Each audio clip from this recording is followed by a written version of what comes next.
Welcome to another episode of Living in the Red, the podcast for people who live in red states but don't necessarily align with the red state agenda. I'm Cory Bradford, a history content creator, and I'm here with my beautiful co-host, Cody D, former journalist. Or no, I still want to call myself a journalist, actually. I've been going back and forth. Journalist and unapologetic truth teller. My bad. Okay, Cody. You just love making these edits interesting in real for time. me in real time. Cody, you did a show, your own show, right before filming this one. How did that go? It went well. That'll be my own show. Candid with Cody D will launch in 2026. So be on the lookout for that. Yeah. Cool. Pre-recording a lot of content right now and hoping I'll have a nice enough launch so that I'll have a good rollout ready at the top of the year. So you doing two shows now. So doing two shows. You kind of doing something. I'm kind of popping. Yeah. Okay. Look at I'm joking. Yeah, I'm trying to. That's cool. How was your week? It was good. You surprised me because you called me and said that you wanted to do an episode after you told me last week you didn't. So wait a minute. Now, hold on. I'm just saying. Cory called me last week. First of all, go on and tell him. We got into it last week. No, little bit. We didn't Just a little bit. Just a little brother sisterly fight. That's all. And you were like, "Well, I don't think we should do the show if we're not on the same page." And I'm like, Cory, we just had an argument. We're on the same page about the show. And so you were like, let's, I just think we need to take a couple weeks off. It's Thanksgiving week. Nobody wants to work. And I just think we need a couple weeks off. Okay. So we took last week off. And then you called me. Yeah, there's a lot going on right now. We need to talk about it on the show. And I'm like, well, okay, I guess. Well, okay. So one, I was actually not feeling well last week. And see, that's what I'm talking about. You don't be telling the full truth. No, you come up with excuses as to why we shouldn't do something. No. And then when I'm like, Cory, that doesn't make any sense. Like, what you're saying is not adding up. And I'm like, what's the real reason? And then you'll come back and be like, well, actually. Yeah. Well, I wasn't in the best, like the physical state. Like I was a little sick. Okay. Not like super sick, but a little sick. And then it was on top of, we had a little disagreement, a slight, small disagreement, which we worked through very quickly. Yes. And it was all fine and all good. But yeah, there wasn't a whole lot to talk about last week. I feel like it would have just been like all Epstein stuff, which I'm not a big fan of even talking I about. don't care about Epstein. But yeah, this week though, there was a lot, like just over the weekend, there's a ton of things that happened. And I was like, you know what? Our audience is going to want to hear our opinions about all of this. And then a lot of my fans on TikTok, when I do my live videos, were asking about us. They were asking about you specifically. I told you, like, you got some fans. We need to do a TikTok live. We've yet to do that. So we've done it a couple times. We haven't done it in a since while. the show has come out. Yeah. So you want to meet your new fans and see what they're talking about. But yeah, we were able to pull it together this week. Studio was gracious to accommodate us last minute right before Thanksgiving. So we do got the holiday special coming out. Yes. And there is a lot to talk about. So let's just jump right in it. Okay. Let's start off with this meeting that took place last week between President Trump and the New York City mayor-elect Zohran Mamdani. Everybody tells me I say his name wrong. You say a lot of names wrong, actually. That's always been my worst. Like when I was on my first podcast, I used to have a special person that would literally sit me down before every episode and be like, okay, Cory, this is how you say this name. This is how you say that. Like they used to have Where add does a name that come person. From? I don't know. I'm bad with names. I'm really bad with names. But if I can say it once, I can say it a million times. Like I remember I had to do a story on Tua Tagovailoa. And it took me so long to get his last name. But once I got it, I got it. So it's all about just getting it that one time. But like when I see names, like I used to have to read a teleprompter. I would see a name and be like, guys, we just gonna have to edit something because I couldn't do it. Edit the words. Edit the words in, like just put a like voiceover, like or something. But yeah, I do get a lot of names wrong. And Mamdani, apparently I say Mamdani and it's Mamdani. Yeah. With an M. Mamdani, yeah. With an M. Mm-hmm. But Mamdani, I'm butchering it right now as we say it. All right. The new New York City mayor. Yes. Had a meeting with Donald Trump, and everybody expected it to be fireworks. And these two people, they really hate each other. Trump has been warning about this socialist kind of like the meeting that Zelensky had earlier this year with Trump. That was very entertaining. It was intense. It was like, what is this? What am I watching here? Yeah. Like it was like y'all gonna just fight in the middle of the White House? The White House. Yeah. And people thought they were gonna get something similar with this Mamdani Trump meeting, and it was the exact opposite. Yeah. It was a love fest. Yeah. I ain't seen Trump be so nice and courteous to a person ever. I've never seen him be like this. And so a lot of people are wondering, like, what took place in the private meeting before they started talking? When you first saw some of the clips from that meeting, what was some of your first takeaways? Well, let me just say this. I do not get very... none of this stuff really like moves me when I see it. Like, it's just always like, okay, like that happened. But I will say that I think that Trump, first of all, I think that we have to remember that Trump's main residence, or one of his main residences, I should say, is in New York City. Yes. And so I think that he is illusioned by the idea that Mamdani is popular. You know, he swept the election, and he's young, he's good looking, he's hip. I think that those things play a factor with Trump. I think that he still thinks that he's young, hip, and cool in his own deluded mind, right? So I think that he saw this guy who just won this highly watched election, and saw that he's really popular, and was just like, you know what? I think I'm going to be buddy with him. And I think, and on the flip side of that, I think Mamdani is really charming. I think that he has that. A lot of people have compared him to President Obama. He has that, like, he's really appealing, very liked, and I don't know. I think that that's just, I don't see how he could make an enemy with anybody, to be honest with you. So I think he swooned Trump in his own way. That's interesting. Yeah, because Trump likes winners. Yes. He likes winners. He likes people who fight and win and stand by what they believe in, even if they're somewhat opposite from him. I thought it was interesting that Trump said he saw a lot in common with Mamdani. And he agreed with some of his policies. Well, did he say that? He said, I actually agree with some of the things that he says. He did say that. He did say that. Trump is not no real politician. Like, let's be for real. Like, we have to always remind ourselves, Trump is in this position for his own personal benefit. Trump don't give a damn about no politics for real, for real. He don't care about the well-being of the American people. He don't care about Republican policies for real or Democratic policies for real. He just cares about, is me signing this bill? Is me supporting this legislation? Is me supporting this politician? Is it going to help me stay in power? Is it going to help me stay out of jail? Is this going to help me line my pockets? That's all he cares about. So him saying that he actually agrees with Mamdani, that shouldn't be a surprise to nobody. Trump is not no real politician. Yeah. And I think, as you also stated, Trump sees a lot of himself in Mamdani, this political outsider who was able to come from behind to win this major election. It's very similar to what Trump did in 2016, even though politically and ideologically they couldn't be more opposite. But when I saw that meeting, it kind of reminded me of something I learned during my first campaign. So I used to work in political organizing for 3 or 4 years. And on my first campaign, I had a guy who was very high up with the firm that I was working for. He asked me, well, what did you go to school for? What's your degree in? At the time, I was still finishing my bachelor's in communications. So I didn't have my bachelor's yet, but I had an associate's. And I said, well, my associate's degree is in film. And he was like, you have a film degree? Oh, that's going to work great with this line of work.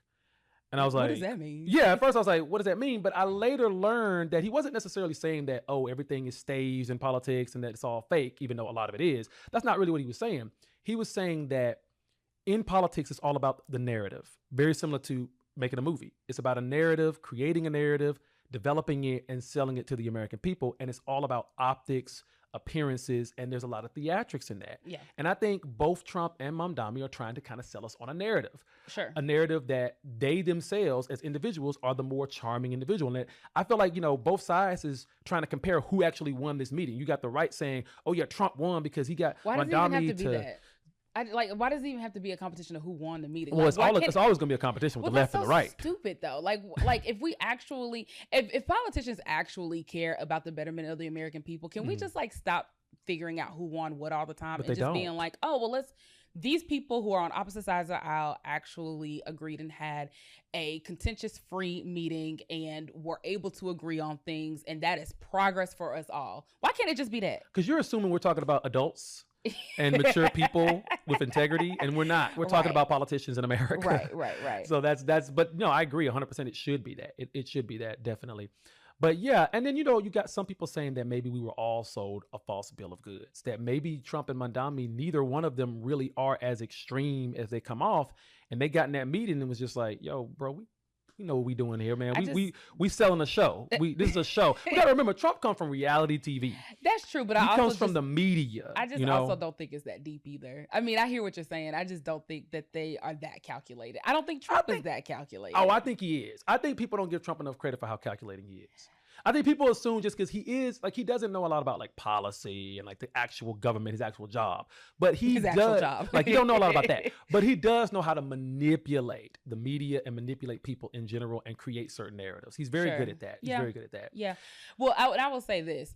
The moment during that meeting where the reporter asked him, like, do you agree to still call Trump a fascist, right? And Trump was like, it's okay, you can say it. Yeah. You know, that reminded me so much of when you are meeting with somebody who you know is a racist and they are so taken aback by how eloquent you are or how educated you are and how you carry yourself. So they have put you in the, oh, you're a different type of black in their category, and they're slapping you on the back and letting you know that you're one of the good ones or whatever. Like, that's what that exchange reminded me of. Like, it was like, yeah, I typically don't like your kind, but you're okay with me. You know what's so interesting? I'm so glad you brought that up because, one, I think you're right. I do think he was more like, okay, Mamdani's one of the good ones. I do feel like that was kind of the sentiment I got from that. But also, that was such a classic media move because if you notice, the reporter asked the question and then Mamdani was about to get into it. He was like, well, you know, I've always said, and then Trump just starts like, no. Never mind. You ain't got, I'm a fascist, whatever. It's cool. I'm cool with it. I'm cool with it. I'm cool with it. Just don't even worry about it, bro. I got this. But it was so crazy about it is a lot of people will look at that moment and say, oh, Trump just admitted to being a fascist. And it's like, yeah, sort of. But what I got from it was he was helping Mamdani out. He was like, no, bro, you ain't got to answer that. That's like a classic media move that you do when you want somebody to like be like. No, he was saying, go ahead and tell them what you really think. Yeah, but he was basically making it where Mamdani didn't have to go into some long-winded explanation. He was like, no, it's cool. Just say I'm a fascist, whatever.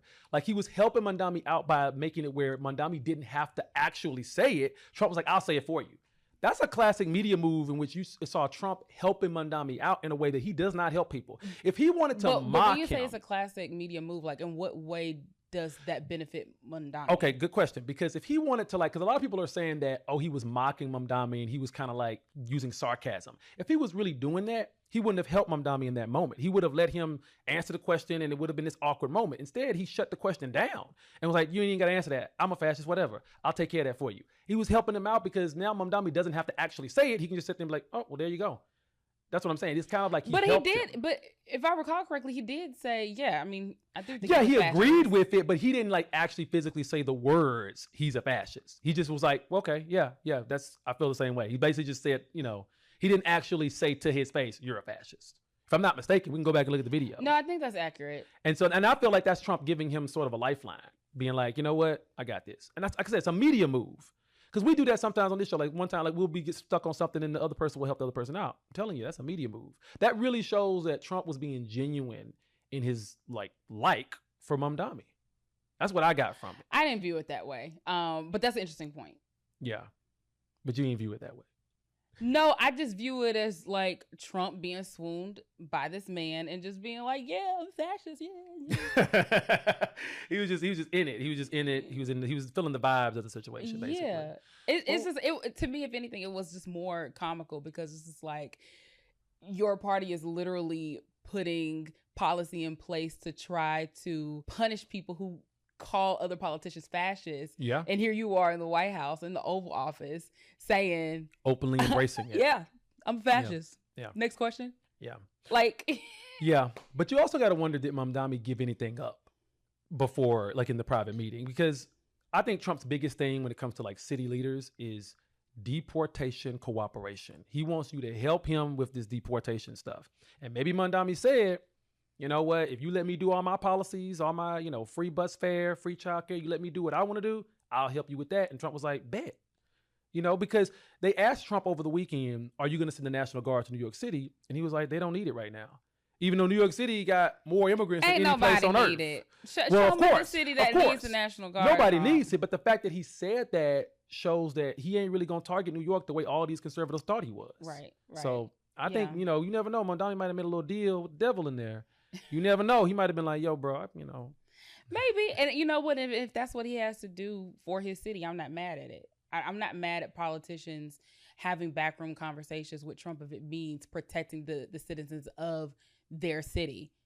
That's a spicy take, though. Is it? Because I mean, like, so you're saying it's okay to kind of concede to some of what Trump wants if he's going. Well, it depends on what those things are. We didn't discuss what those things were. Yeah, though. we don't know. I mean, but I mean, let's be clear. Being in politics is all about negotiating with other people across the aisle. I mean, like that's not 100%. Taboo. So 100%. I mean, yeah. No, you're right about that. Well, speaking of politicians who aren't good at negotiating things and were never good at negotiating things, Marjorie Taylor Greene has announced that she is resigning from Congress, although she's saying she's not going to resign until January 5th of 2026 next year. Right. Now, she has been, known for being this very extremist, far-right, controversial politician and all these conspiracy theories and Jewish space lasers and things like that. I was going to say Jewish space lasers because I felt like I pronounced that wrong. But she's always pushing these weird conspiracy theories and things like that. And now she's resigning after she was big on trying to get the Epstein files out. She broke with Donald Trump on a lot of things. He actually rescinded his endorsement of her, and there was a big rift between the two of them, very similar to like the Elon Musk-Trump rift is what it kind of reminded me of. Yeah, definitely. And now all of a sudden she's resigning and saying she's not even going to run for another term in the House. And she's also said she's not running for senator in Georgia because they have a pretty important Senate seat that's up for re-election or up for election next year, and she's not running for that either. So what did you make of that when you first heard that this crazy lady was resigning from the House? I was surprised. I know I said earlier that like not much surprises me, but that actually surprised me. I think because initially when so for the last several weeks, she's been in the media talking about how she doesn't align with some of the things that her party has been doing. She doesn't, well, during the shutdown, she was saying that she wants the subsidies to stay in place for the American Health Care Act, that she was concerned about how it was going to affect her own family, et cetera, et cetera. And a lot of people basically were like, girl, you full of shit. Like, where you been for the last 4 or 5 years when it came to other policies that were going to affect people, and you decided to stand on the wrong side of those decisions. So, I also agree that Marjorie Taylor Greene is full of shit, because I'm like, why is it that all of a sudden, because these things are directly affecting you in some kind of personal way, now all of a sudden you want to be this victor for the things that actually are going to help people. So there's that part. Then she announces that she's going to not run for Congress again. That surprised me because I didn't think that she was going to be so quick to give up. Yeah.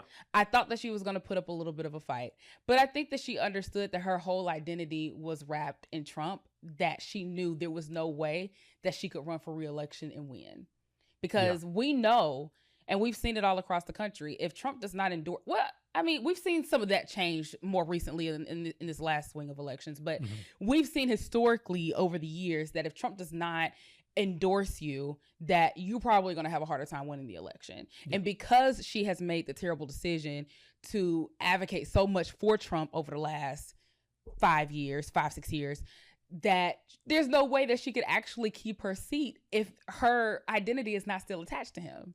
Yeah. And I'm pretty sure Trump threatened her behind the scenes and was just like, you run for this, I'm going to make sure that you die or something like that. I mean, Well, allegedly.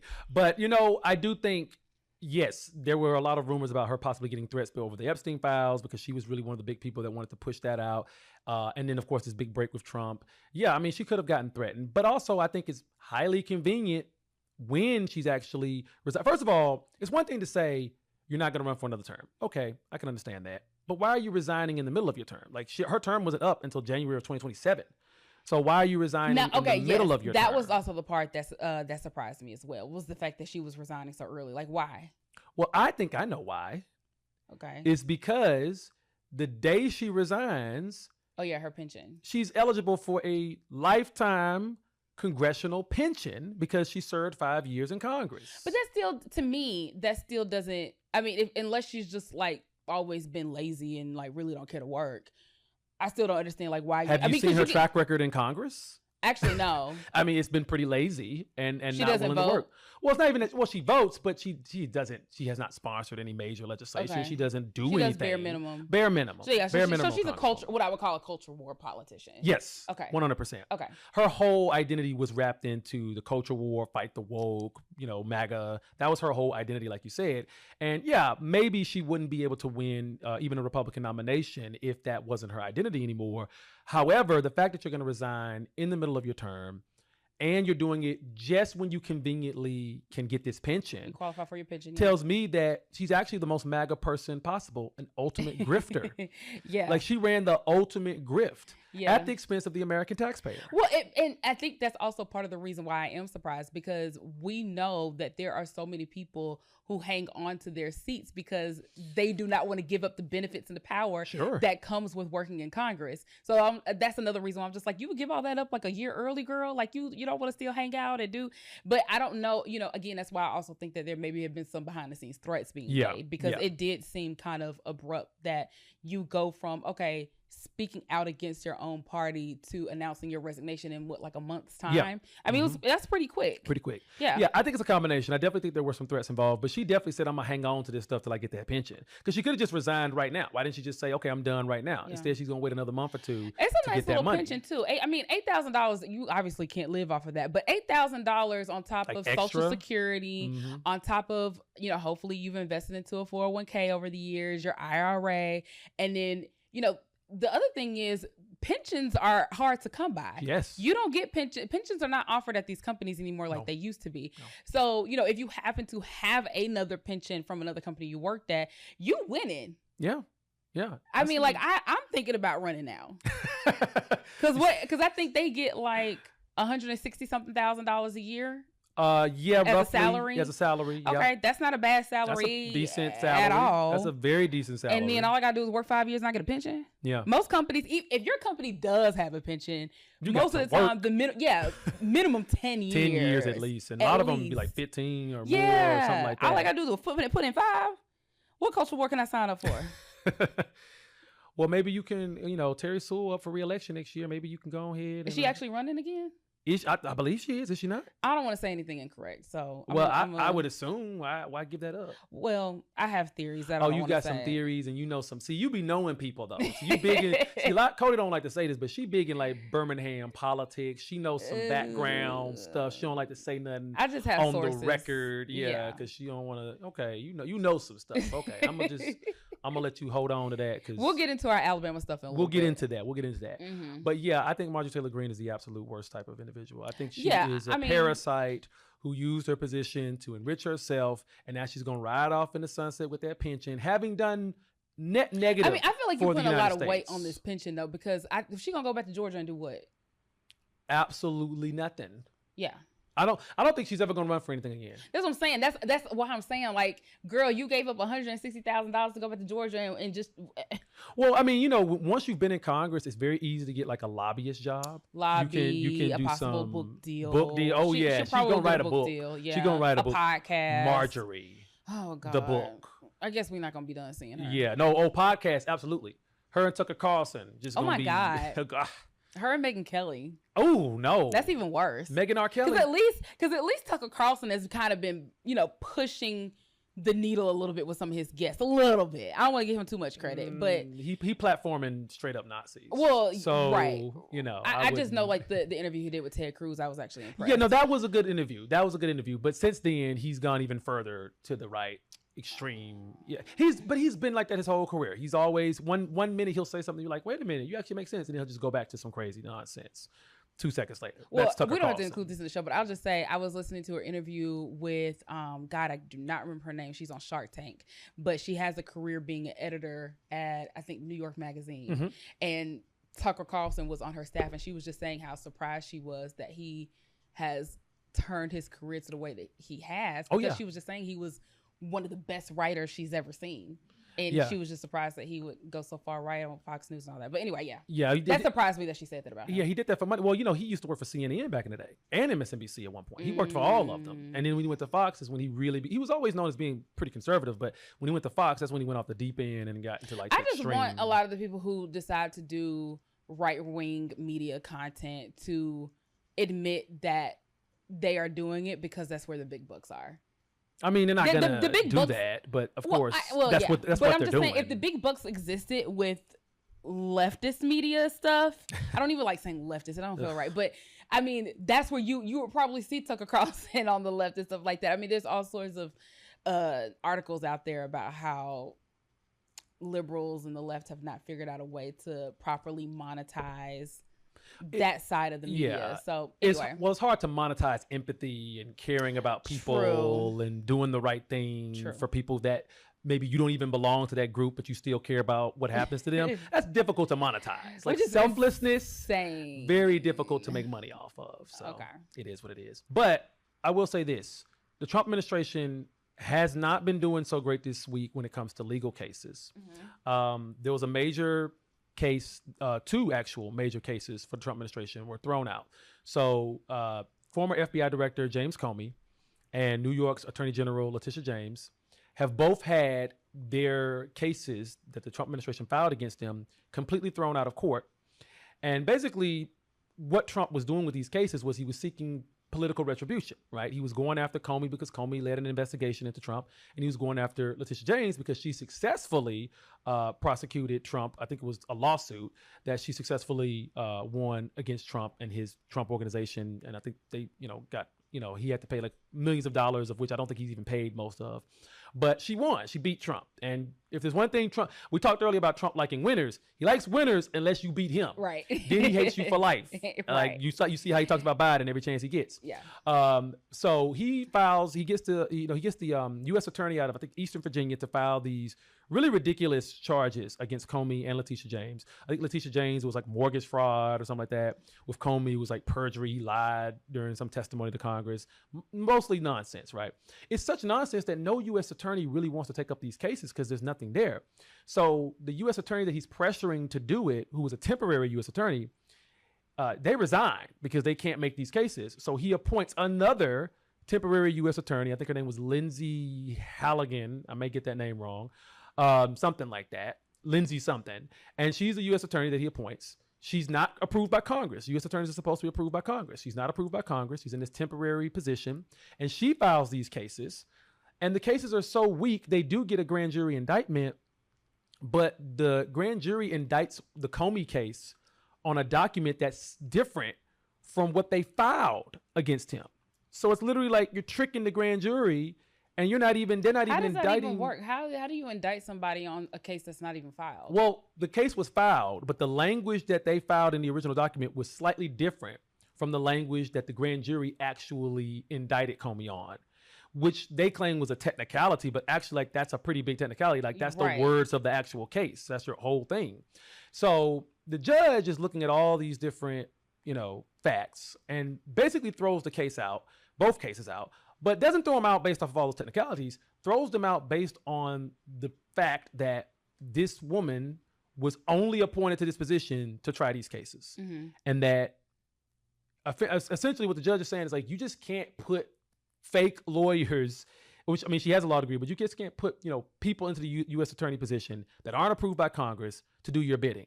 Because if that's the case, then any president could just fill up all these. But that's not considered illegal appointing, is it? Well, illegal, no, but improper because this lady already replaced a temporary sort of interim U.S. attorney. Mm-hmm. So it's like, well, you can't just keep replacing these attorneys with people who aren't being approved by Congress, because this is a position that has to be approved by the Senate. You can't just keep doing that just until you get the results you want. Because if you do that, then there's no rule of law being applied here. You're just kind of just doing that until you get the results you want.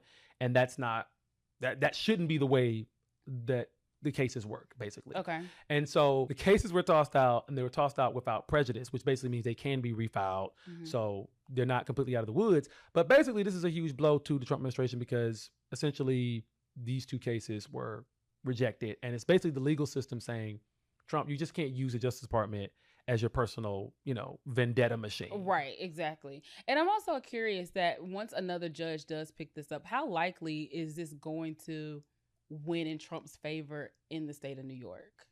Well, it's in Virginia. Well, one was, I think they filed him in Virginia. I don't know. The Letitia James one might have been in New York, but I know that's New York. The Comey one was in Virginia. I don't think it has much of a chance of getting very far in either location because the charges are, pun intended, trumped up charges, right? They don't have any real legs. Okay.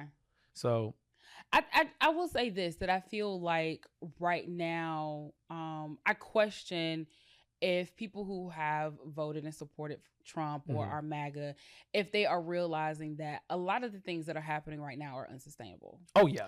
And I mean, I think it's easy for us to come to that conclusion because we know that. Like, we got some sense. Yeah. But the people who voted for them, they ain't got as much sense. But it's like we're seeing some of these things play out, and we're seeing that you have the Marjorie Greene Taylors who are now wanting to speak out against their party. We're seeing this blue wave that happened, 3 weeks ago now. We're seeing, well, I guess maybe this situation with this case being thrown out, I don't know if this technically qualifies under there being some pushback against Trump, but I'm just saying, like, all of these things are happening, and it makes me wonder, okay, are people starting to see that there is some resistance that's happening against Trump? And I'm just wondering, how far is this going to go? Because we've seen this before. We saw this happen when the insurrection happened, when for 2.5 seconds Republicans acted like they had some sense and were like, oh no, Trump buddy, you're out of here now, you did the worst thing possible. And then they went back to their constituents and realized, like, oh shit, I actually have to keep sucking this man's dick or I'm not going to get reelected. So, I'm just wondering, like, why are you getting this look? I'm just saying, I just don't know how far. I'm just wondering how far this is going to go. Yeah, well, I will point out that most Republicans were still backing Trump after January 6th. There were some people like Liz Cheney, and there were some very important Republicans who said, no, this went too far. And there were a lot of corporations and people like that who started rebuking Trump. But I would say the majority of the Republican Party was still standing with him after January 6th. But I will agree that when he was out of office during the Biden years, there were a lot of people. I mean, we talked about the woman who ran for governor for the Republicans in Virginia, Winsome Earl Sears, how she was not a supporter of Trump in 2022. She said, we need to move past Trump. And she said she wasn't going to support him for another term. Then when he wins the Republican nomination, she's like, oh, never mind. Like you said, I got to get back on my knees for this guy, J.D. Vance. What's Nikki Haley. Yeah. There's a long list of people who talked out. I mean, Ted Cruz was one of those people too. Ted Cruz, yeah. Yeah. So. Never Trumpers, but now this always Trump. It's ridiculous. I don't know if it's just because he is so popular with a specific base of Americans that they just need that base to keep, winning elections. Or if it's just, are they actually afraid of this guy? Do they actually think? I think it's both. Do you think people are like afraid of Trump? Absolutely. I think afraid of him in terms of doing anything against him so that they don't continue to have their power. Well, if you're a Republican, yes, 100%. Yeah. If you're a Republican, he's gonna. What else are you going to be afraid of Trump for? He can't do nothing to you. So. Well, he's president. Well, that's what I'm saying. I feel like he could fly like a helicopter to your house. But that's my point. Like intimidate you, But that's my point. Like, they are afraid of what they could do to him if they don't support them. To support him in terms of what he's doing politically. I think it's good to finally see some pushback. I mean, we have seen the courts push back quite a bit against a lot of Trump's actions. And I think not enough is talked about. I think we talked about that a little bit at one point. It may have been offline, where we talked about how I think it was like it was over 50% of the court cases that were being filed when it comes to like Trump's actions were going against Trump's favor, right? They were going against him. And so this is another example of the courts actually standing up and saying, a lot of the stuff you're doing is unlawful. But the problem is, even though that is the case, the Supreme Court is on his side. And so far, they've been mostly on his side. Well, there was literally, before he won, what was it, like last fall, so fall 2024, there was a ruling made by the Supreme Court that if you are a president who gets indicted on crimes, you basically are going to be able to get away scot-free. So even if he does ever get well, he's already been indicted, but if he actually gets indicted on additional charges, I'm assuming, they like, you ain't got to serve no time. Well, the Supreme Court said in this very vague way that if a president is doing an official act, then they can't break the law. But if it's an unofficial act, then it can still be against the law. But how do you define official acts? Exactly. And that's the problem. Exactly. They're going to leave that up to either a future Supreme Court or some other courts. Like they didn't want to take that part of it up. But yeah, it's very vague, and it's intentionally vague, so it gives Trump some wiggle room. And then possibly when a Democrat president comes in and tries to do similar things, like, oh, no, that was unofficial. You can't do that. And so it gives them that leverage and that wiggle room to be able to do it however they want based on politics, which is stupid. Right. But, well, I will say in terms of us speaking about there being pushback, I think that one of the things that is going to signal some of that change is what happens even here in Alabama with the gubernatorial race. So Doug Jones has officially announced as of this week that he's running for governor in Alabama, something that you and I have talked about for really months. We've talked about it a lot on this show. We've talked about it a lot on this show because we were just saying somebody has to go up against Tuberville. You've worked on his campaign when he ran for Senate in 2017. And so, I would ask you, like, what have you been hearing out on the streets? Like, is he running? I told you about how I approached him in person and asked him, yo, what's up? Are you running? And all he gave me was stay tuned. I already told y'all how I feel about that clip. He could have gave me that exclusive, but he officially announced that he is running. And I've seen some, of course, stupid reactions, but I've also seen a lot of excitement from people. Yeah. And I think a lot of people are wondering if he can pull off what he did again in 2017, with the first time a Democrat won a statewide election. I think in 10 years at that point. Mm-hmm. And so, but the concern being that Tommy Tuberville, who he is running against, is, well, first of all, there has to be a primary. But he's more than likely they're going to be the nominees. He's going to win the primary. But the concern being that the person you're running against is the person who voted you out or who beat you in the 2020 election. Right, in the 2020 election for the same seat that you won in 2017. So, that's the concern. And I have my own personal concerns, but I know that you were saying that you didn't really like his rollout. Well, it's not that I didn't like his rollout. Don't put it on me. Oh, okay. I just saw a lot of reactions basically from people saying that was kind of a lackluster rollout. Like, you've been saying stay tuned and all this, and instead he just does this simple video walking, I think, from the steps of the Capitol, if I'm not mistaken, here in Alabama, and was just kind of like, "Yeah, I'm running for governor," and it's kind of like, yeah, we kind of knew that, but you could have done it up a little bit bigger, and you could have had a little bit of a bigger rollout. And then Republicans are harking on that. They're saying like, "Hey, this is an example of why this guy can't win because he ain't even going all out for his announcement." It's stupid. It's stupid. Like, that's stupid. But that's part of the problem with the party. That's part of the problem with Democrats. Mm-hmm. They don't know how to show up and be the big bad bitch on the corner. You competing with all the other hoes on the corner who got to get their bills paid. And you show up in a Walmart t-shirt and some sweatpants, and the girl across the street got on her baddest Fashion Nova. And this is how you gonna compete with you can't compete. What are we doing here? I think it's excellent that you use prostitution as an analogy for a politician, because that's so accurate. I think that was perfect. No, for real. No, you're right. You're absolutely right. I went to, I'm not a member of the Democratic Party, but I got invited to a local meeting of Democrats, and I went to it. This is last week. This is before Doug Jones announced, but everybody was kind of talking about it. I love how you have to tell people that you are not an official. Well, I'm not an official party member. I'm not a Democrat yet. They trying to get me to join and stuff. Oh, really? Oh yeah, they trying hard. Oh, okay. They need young black folks. So I'm just being real. Yeah. I mean, it is what it is. So they're trying to get me to join, but I'm not a big fan of either party. But I'm at this meeting and I'm listening to these things, and I'm just like, this ain't it. This is not it. And a lot of it does reflect on what I saw from this Doug Jones rollout. It's like, look, I like Doug Jones. I think he's a good senator. I would have loved to have seen him as Attorney General. When I did work on his campaign, I worked indirectly for his campaign. But when I did work for him, I believed in him. It's one of the reasons why I actually signed up. That was my first campaign I worked on. I believed in him. I believed we needed someone like that. He's not too far left. He's not too far right. I think he's a perfect balance for a place like Alabama. And I do think he has a shot at this race. It's going to be a super uphill battle. And because of that, you need to come hard. Mm-hmm. You need to come correct, because you know how hard it is. I mean, this is a governor's race. Now, when he won in 2017, that was a special election.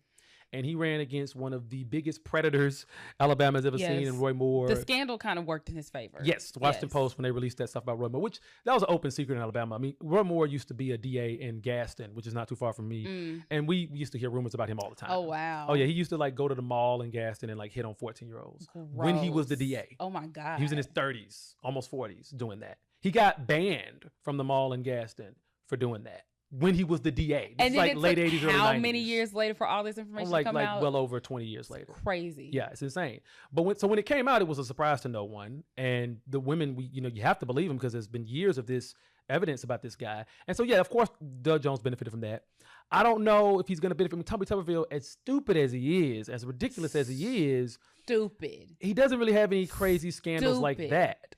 But you know what? I am looking forward to when the dirt and the skeletons are going to come out about Tommy Tuberville. Well, he don't live in Alabama. That should be that's number the one. biggest one. Yeah, he does not even live in the state. But also, I am pretty sure, even though Tommy Tuberville has served in the Senate longer than Doug Jones did, slightly. I'm pretty sure if you were to compare what they have done each during their time, I can guarantee you Doug Jones' accomplishments are going to be a million times longer than anything that I do not know what the hell Tommy Tuberville has been doing the last 5 years. I really don't. I don't know what he's been doing for Alabamians. Other than embarrassing us, nothing. If somebody, because the thing that confuses me, and I want to ask people, like when I see all the news stories on social media about, Doug Jones' announcement, I want to ask people who are just like, yeah, he's made it easier for me to vote for Tuberville. Why? Why? Because he's a Republican? Because he was a football coach? Tell me what policy or what thing has Tommy Tuberville supported that you just are like, yeah, I co-sign it. I just need to understand. Like, I need to know specifics. Don't just tell me because he's a Republican. Tell me why you as an Alabamian, how that is going to help you in your day-to-day life. What has Tommy Tuberville done to help you in your life? I need to know the details. And I've said this before, but I cannot understand how an Alabama fan can vote for an Auburn coach. I don't get it. It doesn't make any sense to me. I won't go into too much detail about that because you know where I stand on that, Cody. But I will just say this, and I'll end with this. I think the only people that can save Doug Jones is black folks. Oh, those are the people who came through for him in 2017. In fact, in 2017, when you looked at the voter turnout for the black population in Alabama that year, the only year was higher was in 2008 when Obama ran. Mm-hmm. And that's what really carried Doug Jones over the finish line. If Doug Jones can evoke some of the stuff that he did last time, he did try that major civil rights case, imprisoning or prosecuting and winning that case against the men who did the 16th Street Baptist Church bombing. Mm-hmm. Yeah. So if he can tap into some of that, he's going to really have to rely on black people. In fact, I would say, Doug Jones, you got to just come to the hood. Well, he's been doing that. And he has been doing that. He's been doing that. But he got to do it more. Well, yeah, probably. And that's kind of been I can't talk about how the party has been doing things here locally, but that has been a criticism of the party in the past, is that Democrats like to talk about black people in this very vague and stereotypical way instead of actually meeting with them in person and saying, hey, I want to actually understand what your problems are and what policy looks like that's going to help benefit the community today, not just in the stereotypical way of how we view black people over the last 30, 40 years. Yeah. But I will say that I agree with you. Black people are really going to have to show up for Doug Jones. We make up 26% of the population. So yes, we need everybody to show up. But my concern with comparing this upcoming election with what happened in 2017 is the fact that it was a special election. Yeah, and it's totally different. People don't show up for special elections like that. Mm-hmm, mm-hmm. People are going to show up more for a gubernatorial race. Sure. And I don't know. Alabamians just really love Republicanness. Yeah. And I don't know. So yeah. Well, I know governors don't really have running mates, but I know AJ McCarron is running for lieutenant governor for the Republican side. So we really need somebody young, black, progressive to run for lieutenant governor on Alabama side. I don't think that's going to happen. And I think it needs to happen. But I just don't think that's a realistic thing right now. I don't think they're going to win. Well, but I'm saying I think that if we want to win, we have to pick a realistic person to run. You don't think a black person could win lieutenant governor in Alabama? You just said you don't think they will. Well, so what you asking me for? That is true. But I do think that in order to move that needle, you have to try. No, I think that because picking some person I think part of the problem, and I think we've talked about this on the show, is that the party has leaned too much into identity politics. I'm not saying you choose someone solely because they're black. I'm saying you need someone who's going to motivate black folks people. and the base. But I think that it's going to take more than just black people to show up for Doug Jones. Oh yeah, 100%. So you're saying that person could alienate the white Democrats in a way? If that would like, are you saying that like if a black person were to run, like say for like lieutenant governor? No, I'm saying a black person don't need to run at all because I think that we are going to show up regardless, and I don't think that is going to help bring other white people who are needed to help secure that seat for Doug Jones are going to show up if a black man is also running alongside him. I don't see that happening. But that's saying that you feel like that black person is going to alienate some of the white people that would otherwise vote. I'm not saying it at all. I'm just saying I don't think a black person need to run, period. That's all I'm saying. I just don't think that's going to help anything. I disagree, but really? I get where you're going. I get where you're coming at. I get where you're coming at. They didn't vote for Kamala. Yeah, but Kamala had other issues. Okay, I'm just confused as to why you think in Alabama a black man being on the ticket is going to help anything. I think it helps with the black vote. But black people don't need that in order to show up. I think they kind of do. I don't. I think this is a very different Alabama than 2017. I think a lot of black folks have been going away from the Democratic Party. But, that's just how I view it. But I get your concerns because you throw that into the mix and now race becomes a more salient issue in the race. Absolutely. And race is always a thing in Alabama when it comes to an election. Yeah. So I just don't see that helping because what you need is you need black people to show up. Mm-hmm. And I think that there could be some kind of other movement done in order for us to make sure that they show up to the polls. Mm-hmm. They have to focus on those middle ground white folks to show up. Sure. I don't think that you get a middle ground Alabamian to show up to vote for a black man at the election. I mean, at the polls. I just don't see that happening. What about half black? All right, Cory. I want to thank everybody. You can't be brown of no sort. You can't be black. You can't be Hispanic. You can't be Indian. You can't be Asian. Well, you can't be Native. You can be Indian. You can't be brown. You can be Indian. Look at Nikki You can't. Haley. No, you. Gotta be gentle. You can date Indians. Somehow they can do it. Right. Oh. Now, I would say maybe, heavy on the maybe a white woman could do it. Okay. Maybe. Okay, maybe. I think they would have a harder time than a black man, in my opinion, but, Maybe. I don't know. I mean, I'm going to have to think about that. You might have to think about that one. Yeah. Well, you know what? I want to thank everybody for listening to this episode. We all appreciate it. This has been the Thanksgiving holiday episode. Going to try to get this out for the holidays. You can have something to listen to instead of listening to your family at that table the whole time. But make sure you subscribe to the YouTube page. Make sure you like and rate us on Spotify, Apple, wherever you're listening to us at. And we thank you for listening and tuning in. We'll see you guys next time. Bye. Happy Thanksgiving.